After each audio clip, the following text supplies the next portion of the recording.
So, resuming our series of screencasts about the history of Christianity and the history that you need to know in order to do the DBQ, we're going to focus on the persecution and martyrdom of Christians in the 1st, 2nd, and 3rd centuries CE in Rome. And here's our central theme, the idea of persecution, which includes any number of things, including and up to execution of Christians.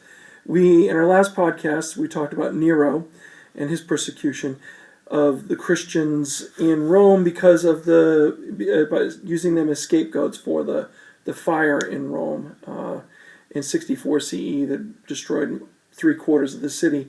A second example of persecution involves Pliny, and Pliny was the name of a man who was the governor of a province in Rome. He was not the emperor, but he was in charge of one of the provinces, and he basically gave Christians in his region a choice. He said,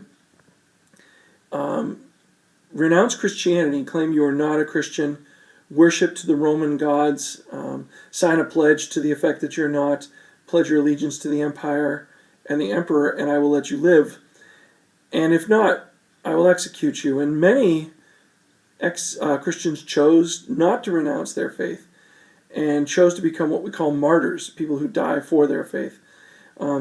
We have a document about Pliny and letters that Pliny traded with the Emperor Trajan about the issue of Christians and their choice to become martyrs.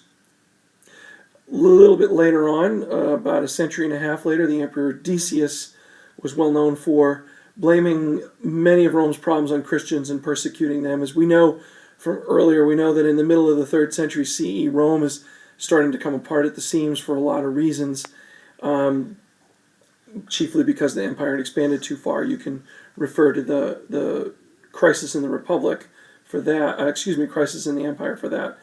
And then the Emperor Diocletian in 303 CE persecuted and executed Christians so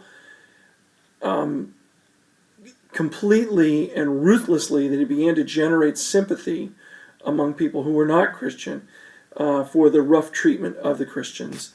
And that's kind of important to understand what comes next in our next screencast. But people in Rome began to have a sympathetic view towards the plight of the Christians when Diocletian persecuted them so ferociously.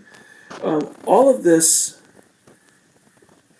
examples of persecution helped contribute to the development of Christian martyrs. Vivia Perpetua was a martyr, and she's going to be in one of our textbook readings. In 203 CE, she chose death rather than recanting her love and belief in Christ. Tertullian, who's a Christian thinker, said that the martyr's blood is the seed of the church, that becoming a martyr was essential to your faith. Not that you had to seek out death, but that you should welcome the death if it is to help further the cause of Christianity. And Ignatius, another early Christian scholar, said that Christians are God's wheat that would make the bread that are ground up to make the bread of the church. So we have a theme of persecution and martyrdom in the first 3 centuries of Christianity in Rome.